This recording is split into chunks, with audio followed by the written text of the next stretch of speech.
ভাইয়ের আমার, মৃত্যু যন্ত্রণা থেকে কেউ রেহাই পাবে না। আল্লাহ রাব্বুল আলামিন পবিত্র কোরআনে বলেন, আইনামা তাকুনু ইউদরিকুমুল মাউত ওয়ালাউ কুনতুম ফি বুরুজিম মুশাইয়াদা।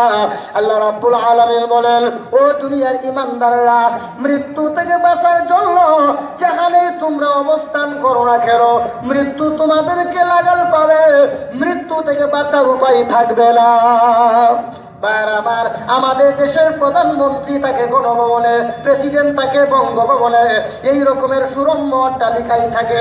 ভাইয়ার আমার, শুধু তাই না, আল্লাহ নবী বিশ্ব নবী রাহমাতুল লিল আলামিন বলেছেন, যত সুরম্য অট্টালিকায় থাকো না কেন, মৃত্যু তোমাকে লাগাল পাবে।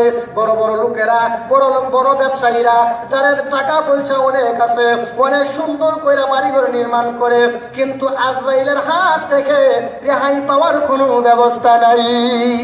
আছে? আরেকটু জোরে কোন আছে?